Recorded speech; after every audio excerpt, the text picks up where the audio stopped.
money coming in. Know you fine as hell, body stuck on 10.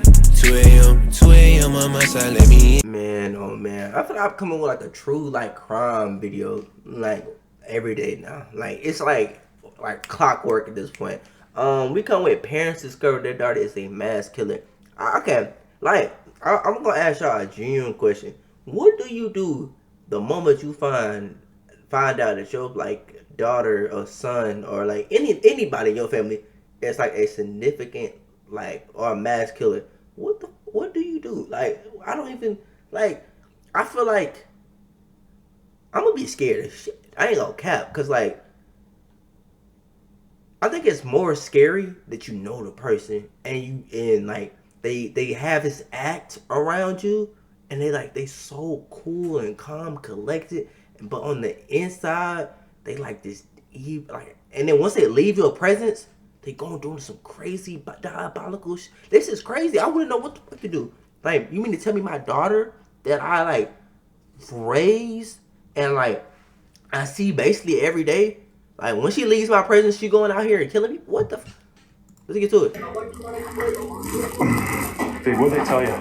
Nothing. Okay, she was life flighted here. Yeah. This is Natalie and John Shirilla, the parents of Mackenzie Shirilla. Just hours earlier, they were informed their daughter was involved in a devastating car accident and that she was transported by helicopter to the nearest hospital. What? However, what they're about to hear from this officer would change the course of their and Mackenzie's life forever. Okay. No. You want to sit down? Oh my God. Please say this. Progress in Alameda, car into a building. 2 are deceased in the vehicle. Daughter's driving. Who died? Mackenzie's boyfriend, Dom Russo, as well as their friend Davion, were pronounced dead after the crash, making Mackenzie the suspect of a potential double murder. However, police had their doubts. Most assumed that this was simply the result of an innocent mistake on Mackenzie's behalf. But wait. I'm confused. She drove it into a building? What happened? And how is that an innocent mistake? You just drive a whole car into a building. Talk about, ooh, that's a mistake. Oh, we all do it. Ooh, who does that? As the investigation would progress, dark and disturbing secrets would reveal this was clearly much more than just an accident. Dom, if you do not open, you think I'm joking. What do you mean? You know exactly what I mean. You're gonna come open this door right now, or there's gonna be a serious problem. Nah. Y'all be thinking that shit cute, bro. That shit not cute, bro. At all.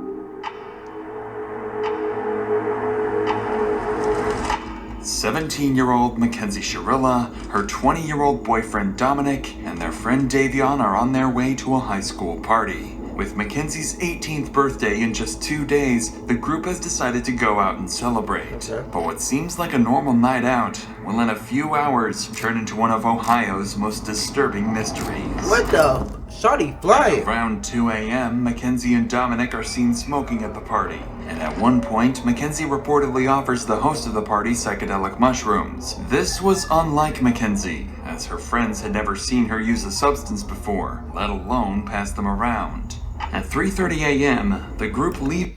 Man, the day somebody look me dead in my eyes and be like, "Nigga, you wanna eat these mushrooms or you wanna smoke this?" I'm gonna hit them with the craziest move they ever seen in their life. Shit, they might not even see it because it's gonna be so quick. I ain't gonna cap. Because what the fuck are you talking about? Like, is you that? Like, who is you talking to? Do you know who you talking to? Bitch, fuck you. Like, what? The party and drives to another friend's place across town. There, they hang out for a little over an hour watching South Park. By 5 a.m., Mackenzie decided it was time to go home. Strangely, she asked to drive instead of Dominic. This was unusual, but Dominic agreed. Additionally, when Davion asked for a ride, Mackenzie refused to let him in the car. After an argument, Dominic convinced her to take Davion home. All three of them would get in the car, sealing their own fate. At the intersection between Pearl and Progress Drive, CCTV spots the car making a turn off course from Davion's house. What the hell? Instead of driving along Pearl Drive, the car turns onto Progress Drive, a road that ends abruptly with a brick wall. What the? CCTV would spot the car rapidly start accelerating, going from a calm 30 to over 90 miles per hour. In the very last seconds, an intense turn would take place, leading the car to narrowly avoid slamming into a tree, but it would be too late, and the car would speed into the brick wall. Oh, hit. Nah, she. Man, you know what's crazy? She the one that survived. It be the people who be on bullshit. Cause what the there's no, I'm never letting nobody drive me again. This off that. Like, I'm not, bro, what? What in the hell? What possessed you to be on some bull? What? The crashed car would remain undiscovered for 45 minutes, until 6:15 a.m. when a passerby on a motorcycle would discover the destroyed vehicle. About 10 minutes later, law enforcement would arrive, and through their body cams, we can witness the horrific discovery they would make.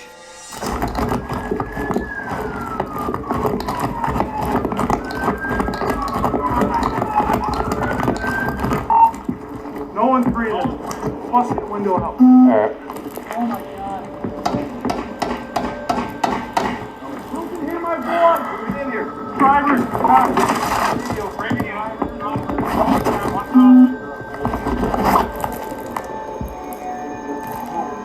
Hey. Bad guys. She's alive. We gotta get her out here. Alright. Something unlocked this door. Let me see your knife. Let's cut this thing out. What the hell?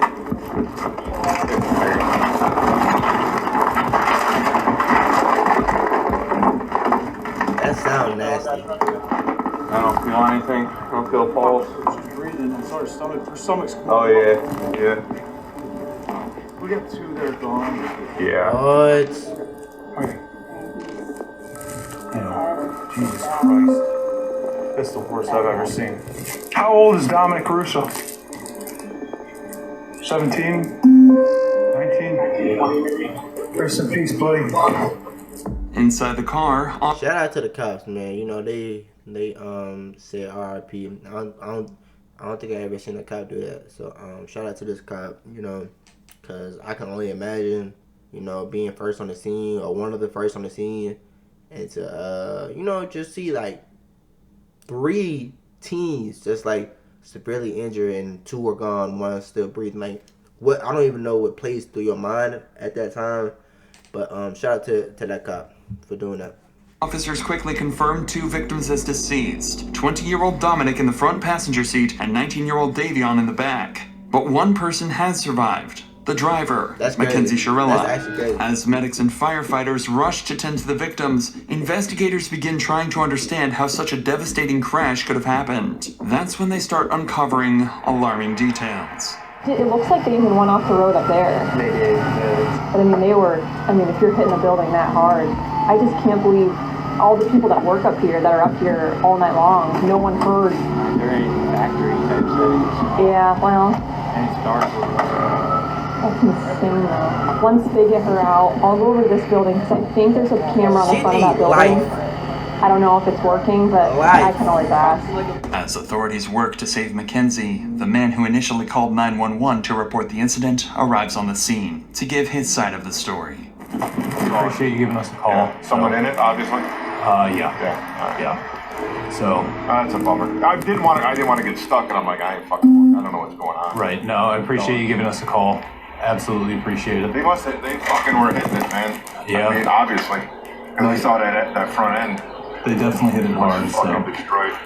Right. All right. Well, what a way to start your Sunday. I guess better than theirs, huh? Right. I appreciate the call, sir. Thank you. Officers would file the crash as an accident, stating that the driver appeared to have attempted to steer off course but was unable to regain control. Mackenzie was diagnosed with a condition known as POTS, which can cause dizziness and fainting, something officers believed may have contributed to the crash. The presumption was that a combination of Mackenzie's medical condition and drug use had likely led to the tragic crash. However, one detail worried officers. What? There were no signs of braking anywhere. And Oh shit! Now that's scary. I ain't gonna lie. Shawty even trying to break. Not once. She was sold on this. She knew like none, like zilch. She crazy as it. Like, I don't think y'all. Do y'all understand how scared that is? Shawty's driving at 100 miles per hour, swerving. See a brick wall. Didn't even try to brake. She like. Officers would soon begin to discover why. I've personally been told that she did voodoo on him. She was scared that she was going to make him crash the day before the actual crash. So I feel like that's what she was trying to do, was curse the car to the wall. As police continue gathering evidence from the crash site, one officer heads to the hospital to speak with Mackenzie's parents. At this point, all they know is that their daughter was in a serious accident. Oh, God, help me. Dude, what'd they tell you? Nothing. Okay, she was life flighted here. Yeah, I wouldn't know that. Okay. No. You want to sit down? Oh my God. Oh, Wait, say this. Progress in Alameda, car into a building. 2 are deceased in the vehicle. Daughter's driving. who died? I don't know whether, but there's one that we don't know. His name's Jacob. Does anyone know Jacob? Dom? No, stop. Let him talk. Guys, I know, we've been dealing with this. Your daughter's okay. She's talking to us. I talked to her, okay? Your daughter's alive, okay?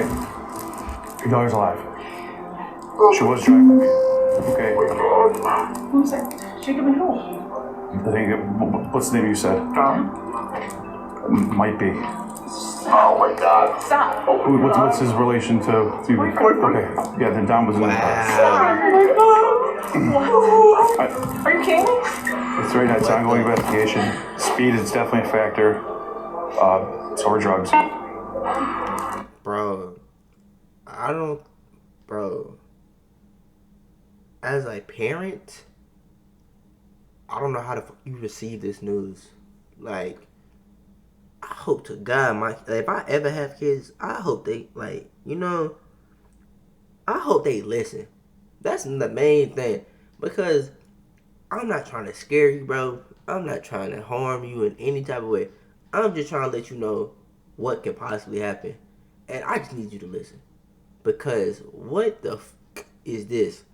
See, now I have, now that I do reaction videos, I have amount of evidence I can show my kids. Like, yo, you gotta be careful, bro. Hey, you can have fun, but if you drink, call me. If you smoke, call me. Look, I don't give how old you is. Call me. If you can't drive, man, call me. Because there's no absolute way. There's no way. Dom is dead? Dom is dead? Is that what you're saying to me? Look at me. Is that Dom is dead? There's no way for me to say anything right now, man. This is a serious situation. Dom with Curly. It's the same Dom. Maybe it's a different Dom. It could be a different Dom. Might be a different Dom. What's that? Do you know about this or? No, I don't. We're gonna keep that way for her. Okay, she's getting worked on now, okay?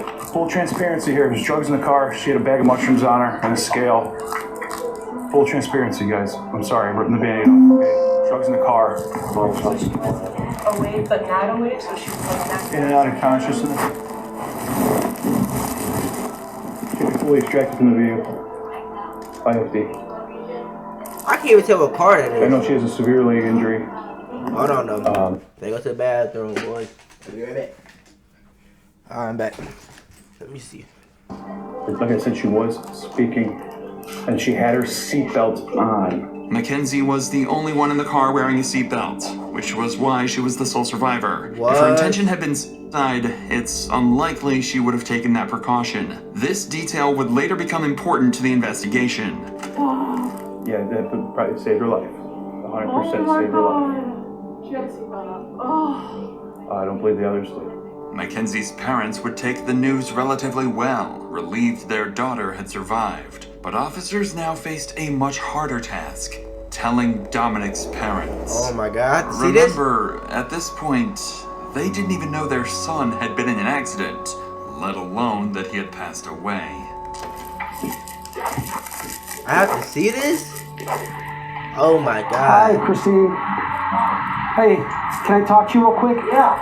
Hey, Bro, I couldn't even imagine seeing, like, bro, a cop shows at your door and talking about, can I talk to you real quick? And he already knows your name. You know you finna get like the most craziest news. You know you finna get the craziest news. There was an incident that we believe Dominic may be involved. What? Both Davion and Dominic are deceased. Oh God! Yeah. Oh God! Sit down. Just sit down. Oh my God!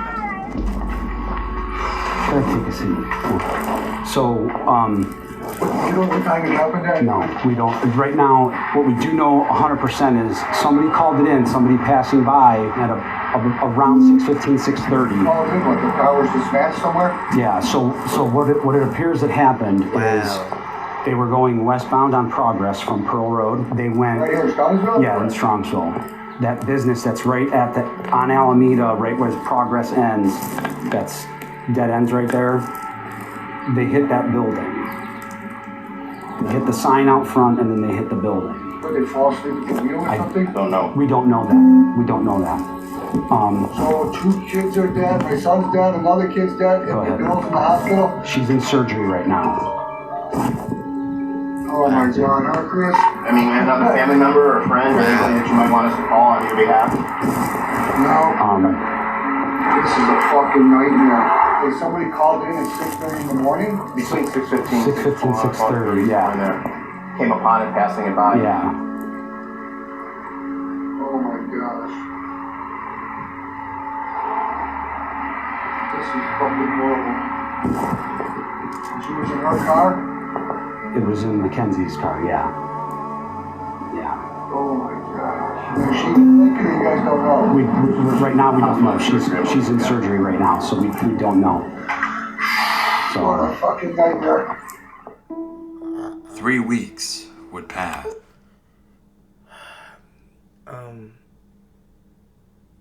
Condolences to the parents, to everybody that was affected in this, cause I noticed another thing too when reacting to these videos. These are people's lives, so treat it as such. Don't like, just be very cautious, cause these are people's lives, and I couldn't even imagine, bro. I couldn't even imagine, cause it's reverse, bro. Nobody supposed to see their kids go out, bro. Nobody. So R.I.P. to Dominic. Is it? Well, they said Dom, and I forgot the other kid's name. I'm sorry. Hopefully they say it again so I can say R.I.P. to him too. This time that Mackenzie would spend in the hospital recovering, her condition would improve significantly. And another thing that's weird too, it's not weird, kinda, like, to recording everything, like, just straight out the hospital. Maybe I'm just not one of those type of people. I'm not the type of person to record, like, these type of moments. Eventually allowing her to leave and return to her normal life. The community mourned the tragic loss of Dominic and Davion. Oh, Davion. R.I.P. to Davion, man. They didn't show his parents though, or maybe they didn't really want to be shown. Well, I doubt that the Dominic parents wanted to be shown either. But I don't know. They showed his parents or show his side. So. Expressed sympathy for Mackenzie, who had just gone through the trauma of losing both her boyfriend and a close friend. But soon, strange things about Mackenzie would... When everybody knows me not from popularity, but from my horrible reputation.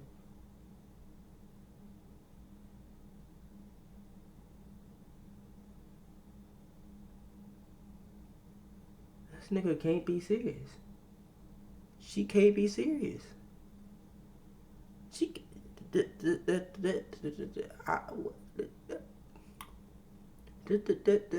There's no way. There's no way she posted this. Smiling. Y'all sick. This ain't no girl. This a demon. What the? Did she just? When everybody knows me, not from my popularity, but from my horrible reputation. You know you just killed your mans and his friend, and you hop on TikTok smiling? Start to surface. In the weeks that followed, it seems Mackenzie thought everyone concluded the crash as a tragic accident and nothing further. Mackenzie would never attend Dominic or Davion's funerals. She didn't even go to the funeral?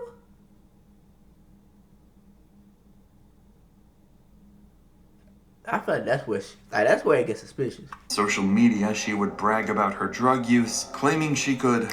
I'm just one of the girls that could do a lot of drugs and...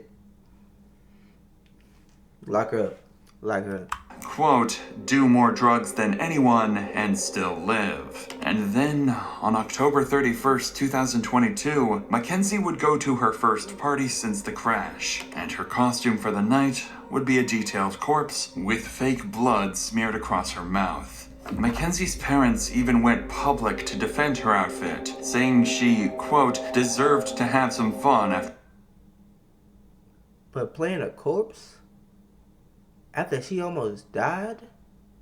Where 2 people died? I feel like you got... I don't know, what movie just came out that year? You have amp amount of opportunity. You can play anything.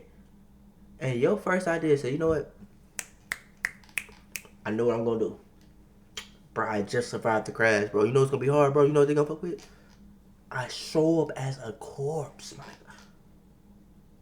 Actually, that ain't gonna lie. The dude kind of sound kind of hard. I ain't gonna lie. But it sound weird as fuck too at the same time. Like, it's like, oh, okay, we see what you... But at the same time, it's still like, what the hell? Like, you know, it's like, what the hell? What the... Yeah. Well, no, because you gotta remember 2 people... No, that's weird. Nah, see, I can see if you was by yourself and you like, yo, almost died, didn't die. But 2 people did. And you just like, yo, let me show up as... That's... What's the word that I'm looking for? What's the word? It's like desensitized, maybe. I don't feel like that's the word though. But like to like your boyfriend and his friend death, and maybe your friend. That's weird. For the accident, there also appeared to be a mysterious source of income. Mackenzie was spending thousands of undocumented dollars on designer clothing, and she wasn't hiding it either, openly bragging about it online. What exactly do you make? More than you? Shorty's weird. But lucky for Mackenzie, this she driving again? This is crazy. Behavior still wasn't enough for police to launch a full investigation. However, that would all change when Dominic's family came to the police with a video taken from Dominic's phone. A clip recorded just 10 days before the crash. One that would change everything. But before we get to that, I want to tell you about the best... Buddy. Shout out to you and you know, get your coins, bud. But, what the hell? Hold on. Let's get back to what the investigators uncovered. Appreciate it. At this point, officers already had a growing list of suspicions about Mackenzie, but it would be one video submitted by Dominic's parents and filmed by Dominic himself just 10 days before the crash that would turn the entire case on its head. Dom, if you do not open, you think I'm joking. Like, I'm dead ass. You're gonna come open this door right now, or there's gonna be a serious problem. This was a short snippet from a 15-minute video where Mackenzie clearly and continuously threatens Dominic. But this wasn't all. Dominic's family would show even more disturbing material, including text messages confirming she had threatened to kill Dominic. This was enough for officers to reopen the case, now investigating it as a planned double homicide. At this point, this is a homicide investigation, and so we are trying to show that she intentionally drove the car into the wall. Yeah. Shortly after the investigation began, police would begin interviewing several of Mackenzie Sharilla's friends, family members, and individuals from the community. That's good. This would prove to be very insightful. Man, don't you cry now. I hate when people be like, oh, they called me. No. Man, you was just bragging how you had more money than everybody. Now you got more time in jail than did anybody. Hey, big flex, man. Shout out to you. Keep grinding them hours, man. Them days, those minutes. I hope your ass get life. Life. Officers would first bring Tyler, Mackenzie's former boyfriend, in. Unfortunately, his accounts would only serve to deepen their concerns. You understand, you're not under arrest. Yeah. You walk out anytime you want. We have approximately 10 questions that we wanted to ask you. How long were you guys in a relationship, you and her? Well, we were all friends in a friend group at first. I ended up dating her for a little bit, like probably over the summer. I was only dating her for probably like a month and a half or like 2 months. And then me and Dom found out that she was cheating on us basically, but it wasn't like anything official, so it wasn't a hard feeling type of whatever happened. I just kind of was like, after me and Dom found out about that, we didn't have no problems with each other or nothing, but like they were on and off, and I kept on talking to her still while they were on and off because we were all still in the friend group and stuff. So, and then we kind of just like stopped being intimate, you know what I'm saying? We were just friends. So, describe the relationship. What was it? What was she like as your girlfriend? Like, I didn't really have much with her relationship-wise because we didn't date that long, but like friend-wise, like she was crazy. Like She's like mentally just not all there? I mean, yeah, I don't think she's just mentally all there. Like, I personally feel like she was trying to kill herself in that crash, and she failed on doing so. Why did Dom put up with this? Do you know?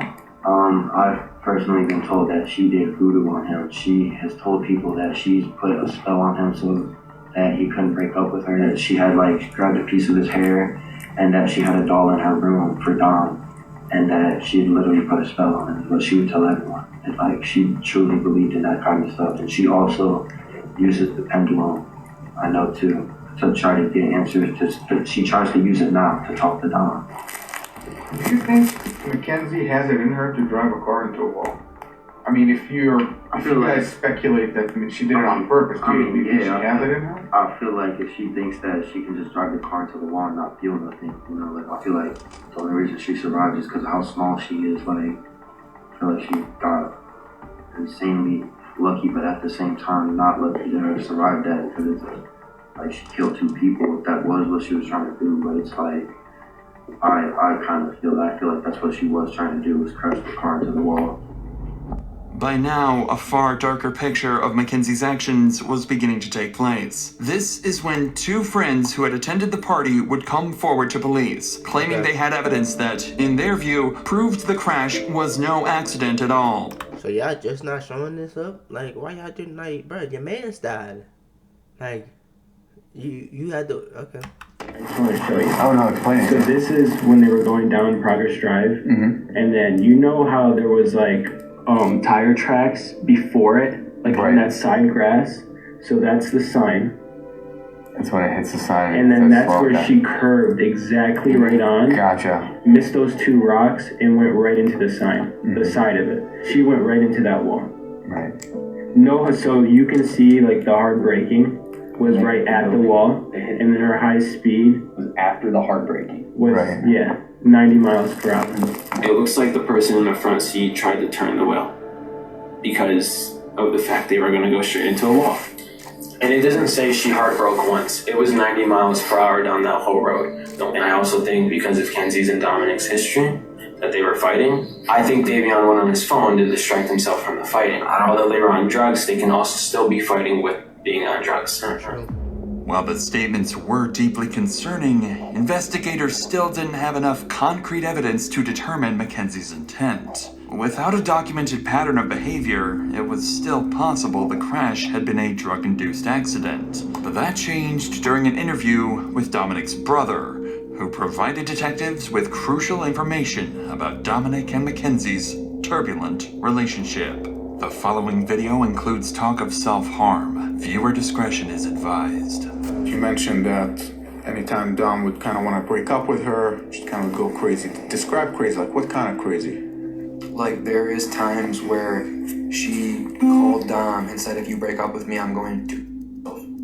Wow. Word for word. Wow. There was an instance literally a couple days before the crash that she was hitting him on the highway while driving, and he had to pull his car over on the side of the highway not in a very safe parking spot either, and have somebody else come pick them up and drive the car home because he was scared that she was going to make him crash. And that was just prior to the day before the actual crash. Wow. Apparently, just days before the crash, Mackenzie had threatened Dominic's life, saying she would crash the car they were in. Dominic's brother continued the interview by giving officers a compelling motive for why the crash may have been intentional. It's okay. It's okay. All I care about is you trying to end my life and put it in your hand on the steering wheel and try. Wow. You're going 94 miles an hour. You don't have a very fast car to begin with. You were stomping that gas pretty much that whole entire time. There's no brake marks on the street at all. Even before the hit, you would think that some type of instinct would kick in and slam on the brakes. But to my knowledge, she went straight into it. Off of what I know and off my assumptions, Dom tried to break up with her multiple times, even in July. They kept not working out, whatever. They kept making back up. Kenzie's known to be the kind of person that she's let us know she will never let go of Dom. And if she has to let go of Dom, she will not go on living herself. She's pretty much let that be known. Mackenzie's actions after the crash were also of concern to police. On August 6th, only a week after the incident, police would be called to Mackenzie's house by her father. There, he would make concerning statements. While there is no footage of the incident, the officer that was called out would retell the strange incident in an interview. Okay. Sarge, I want to ask you first about August 6th. If you recall, that's the day you guys were dispatched to Mackenzie Sharilla's room. Can you tell me about that day? So we were dispatched up to the room for a disturbance. Once we arrived up on the room, she was upset with her dad. We asked the dad to step out, and we were trying to calm him down, and he's like, you guys probably know who I am. At one point in the conversation, he's like, I feel like my daughter needs a psych evaluation. And he's like, because she's not, thinking clearly, and word for word what he said, I don't recall every word that he said. He was pretty hysterical, he was pretty upset. She was upset with her dad because, she wanted the lady to go to the funerals. During this interaction, it became clear that Mackenzie was deeply upset with her father. Despite creating a shrine for Dominic, regularly posting on his Facebook memorial page, and wearing his clothes, her father hadn't allowed her to attend Dominic's funeral. Wow. It appeared that Mackenzie was truly mourning his death. But around this time, police managed to gain access to her phone. What they uncovered didn't just explain her mysterious source of income, it also hinted at something far more disturbing. What? After decrypting Mackenzie's phone, investigators discovered several photos of her posing with large sums of cash, despite having no documented job or known source of legitimate income. They also found fake IDs, seemingly intended to help her pass as an adult. But most concerning was a Snapchat conversation dated July 22nd, 2022, in which Mackenzie quoted $1,000 for pictures and $2,500 for an in-person meeting to do, quote, anything you want. Taken together, the materials painted a deeply troubling picture. On top of this, her phone revealed numerous examples of reckless driving. Videos showed her speeding, smoking marijuana behind the wheel, recording Snapchats while distracted, crashing during a practice run and laughing about it, letting go of the steering wheel, and even bragging about driving recklessly. But in November, detectives would discover evidence far beyond any reasonable doubt. What?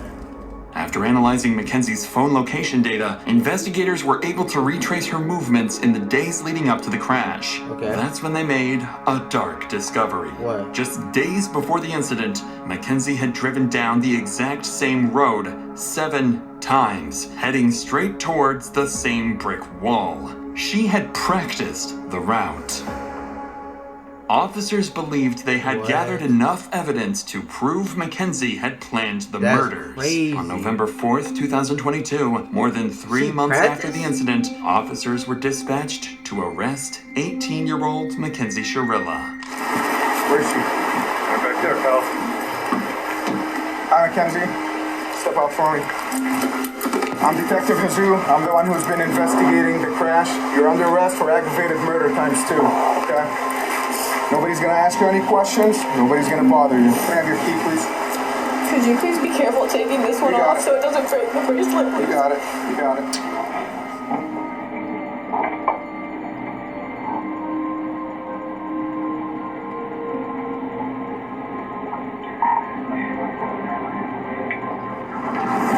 admit it to yourself.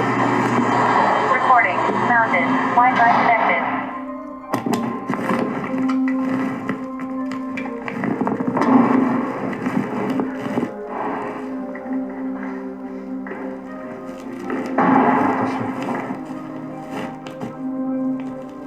Stand right there in the black mat.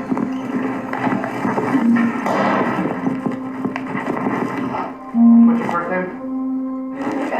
Okay, Mackenzie, I'm gonna take your handcuffs off. I need like all the jewelry and everything from up, okay? I can't wear any of it. No, I need you to take it off while you're in the jail right now.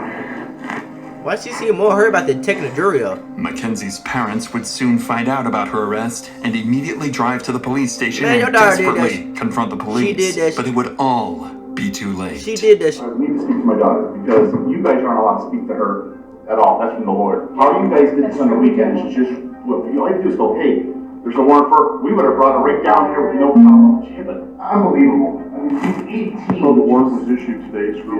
She 18 that just get 2 people. I ain't trying to hear. A phone call, couldn't you? You had your creeper out in front of my yard watching. So, she can't take any, she's an adult, she can't take any phone calls right now. Okay, well, I still need to speak to my daughter so she understands what we're not saying anything to you guys. I mean, we had to roll out the whole mass to pick up an 18-year-old girl who can hardly walk out of a hospital visit. It's just beyond me. So we follow the law, that's what we're doing today? Yeah. Am I going to be able to have a 2-minute conversation with her? Okay, can I talk to her about each other? Why doesn't she get a phone call? If you arrest her, why don't she get a phone call? She was just brought in. They're going to process her as soon as they get the time for her to make a phone call. She will be able to make a phone call. She's a lawyer. She does have a lawyer. She is 18 years old and she can speak that. Yeah, but she's a dumb 18-year-old that just turned 18. And these guys are going to take advantage of her. She's not allowed to speak to you guys. I'm telling you that her from attorney lawyer. can call us. Don't ask her any questions. She's not allowed to speak to you. Her parents don't want Mackenzie to talk and demand a lawyer is present. Mackenzie is going to need that lawyer, as she's going to have to face the consequences of her actions in a court of law. She's tried as an adult and decides not to be tried by jury, leaving her fate to a judge. Despite the defense's claims that she lost consciousness, the evidence against her proves this claim was a lie, and the prosecution believes she crashed the car as an easy way out of the relationship. The judge agreed, and on August 14th, 2023, Mackenzie's fate was finally sealed. This is the type of evidence you can never unsee. You can never forget the visual or audio of this exhibit. It's chilling and tragic. As you review that exhibit, you know that you are watching the oncoming deaths of 2 people, and there is nothing that will stop it. Exhibit 802 crystallizes the deadly decision-making of the defendant. She morphs from a responsible driver to literal hell on wheels as she makes her way down the street. Why do you act like you don't know what you did? Talking about, oh my God, ma'am, you practiced this 7 times. You knew what you was finna do 7 times. You did not want them to survive at all. You would have been like, hey, put the seatbelt on. You would like, no. What is you trying? Who are you trying to get with this? It's not getting me. Mission was death. Mackenzie alone decided to push the pedal to the floor to demand the ultimate speed of that vehicle to 90 to 100 miles per hour. Mackenzie decided death was the ultimate goal that day, and she alone made that decision for Dominic and Davion, and she continuously acted in a manner to achieve the purpose. In the early morning hours of July 31st, 2022, her purpose was to kill Dominic Russo and Davion Flanagan. Her actions were controlled, methodical, deliberate, intentional, and purposeful. Yep. This was not reckless driving. At all. This was murder. On August 14th, Mackenzie was found guilty on 4 counts of murder, 4 counts of felonious assault, 2 counts of aggravated vehicular homicide, 1 count of drug possession, and 1 count of possessing criminal tools. She's facing 15 years to life and is currently being held in the Ohio Reformatory for Women. Her first opportunity for parole will come in October. She don't even need that. She need life. I mean, like, what? There's not even an argument to make. She literally sped at the wall, practiced it 7 times, told him, like, bro, she need life. Let me know your thoughts and opinions down below. I love y'all. Stay safe. Do not hop in anybody's car, bro. Like, trust me. You do not want this to be you. Now see y'all next week. We out.